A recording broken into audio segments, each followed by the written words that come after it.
10th CBSE மேக்ஸோட chapter 3 பார்த்துக்கிட்டு இருக்கோம். அதில் எக்ஸசைஸில் இருக்கக்கூடிய கொஷினும் ஜஸ்ட் அதோட இன்ட்ரடக்ஷன்ஸும் கொடுத்துருந்தோம். இப்போ தேர்ட் எக்ஸசைஸில் இருக்கக்கூடிய தேர்ட் கொஸ்டின்.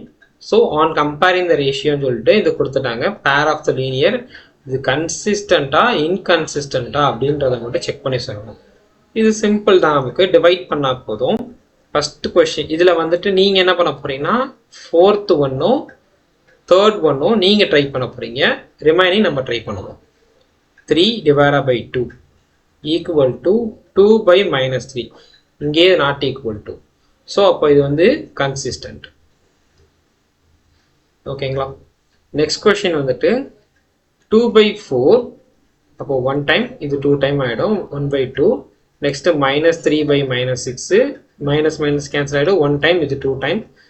அதே மாதிரி 8 by 9 இருக்கு. இதுவும் ஈக்குவல் கிடையாது. 1 by 2 இது ஈக்குவலா இருக்குமானா கண்டிப்பா இல்லை. இது வந்து இன்கன்சிஸ்டன்ட். ஓகேங்களா? Next fifth one 4 by 3 divided by 2. இந்த மாதிரி இருந்துச்சுன்னா 4 by 3 into 2 இந்த மாதிரி ஆயிடும். 1 டைம் 2 டைம், அப்போ 2 by 3. செகண்ட் ஒன் வந்துட்டு 2 by 3. ஸோ இதில் ஈக்குவலாக இருக்குது. அடுத்து 8 by 12. 4ல் கேன்சல் பண்ணால் இப்போ 2 இது 3. இப்போ எல்லாமே ஈக்குவலாக இருக்குது. இது கன்சிஸ்டன்ட். ஸோ அவ்வளோதான். இது ரெண்டையும் நீங்கள் சால்வ் பண்ணி காமெண்ட்டில் வந்துட்டு சொல்லுங்கள் என்ன ஆன்சர் வந்துருக்குன்றத. ஓகே.